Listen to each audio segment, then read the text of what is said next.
Today we are going to study the circular convolution. So before I'm going to start this topic circular convolution, first of all our topic about a linear convolution which we have already studied in module 1.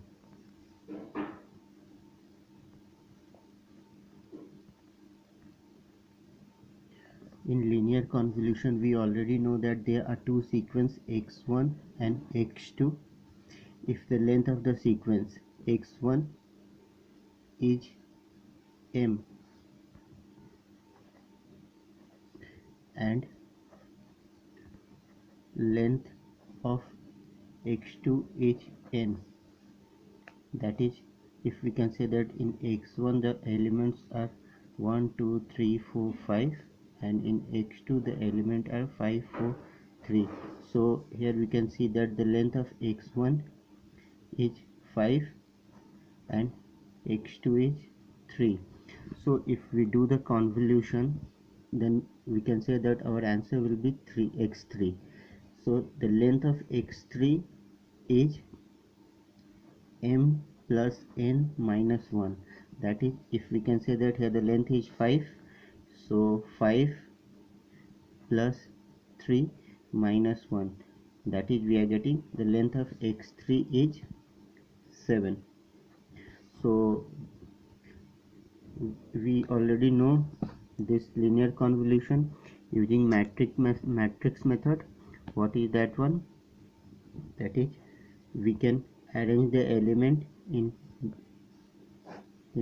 row and column. That suppose here we can take the element that is 1 2 3 4 5 and here we are taking 5 4 3.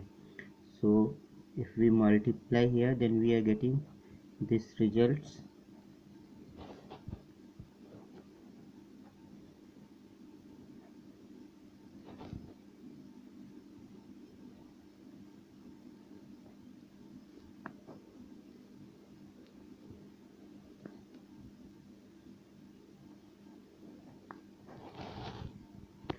So our final answer of x3 is 5 14.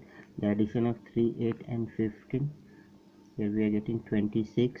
The addition of 20 12 and 6, we are getting a 38. Addition of this one 25 plus 16 41 plus 9, that is 50, and here we are getting 32 and 15. So look here, the length of this x3 is 7, that is 1 2 3 4 5 6 7. So this method we have already studied in linear convolution, but today we are going to study the circular convolution.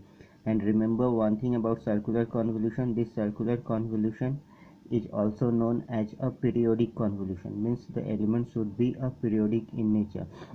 But if we take the element in a circular convolution, suppose x1 and x2, we have to do here a circular convolution, then we can say that the element is 1 2 3 and 4 here we are taking, and here we are taking 1 2 and 3. So the length of x1 is actually 4 and the length of x2 is 3. So remember one thing, here the circular convolution is going to be happen only when the length of this x1 and x2 will be equal length. Hence we can say that after doing the convolution, my length of x3 will be the maximum of length of x1 comma length of x2. So we can say that here the length of x1 is 4, so maximum of 4 comma 3, that is the length of x3, and hence we can say that the length of x3 is maximum 4 comma 3 will be 4. So the length of x3 will be the 4. So whenever we are going to do the circular convolution, then here the x1 have a length 4 and x2 have length 3. So first of all we can say that the circular convolution is not going to be happen here. So what we can do, we have to adjust the length of x2. So right now our new element of x2 will be 1 2 3 and 0. We are going to add extra 0 at the end position, and we already know that x1 is 1 2 3 and 4.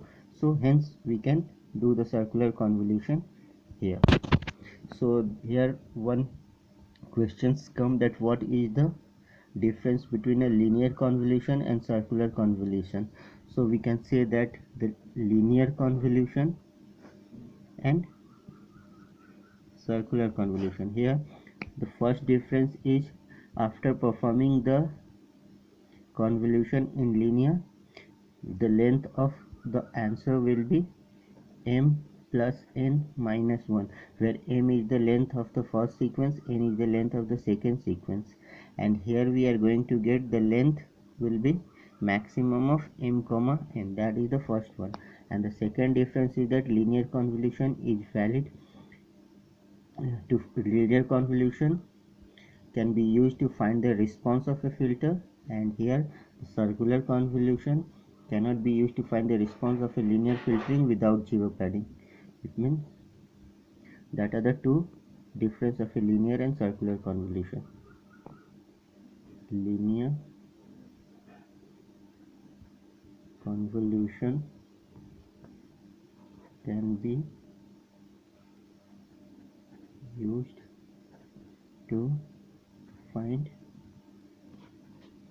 the response of a filter. Circular convolution cannot be used to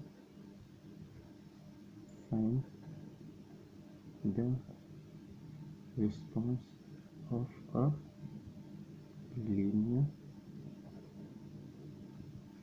filter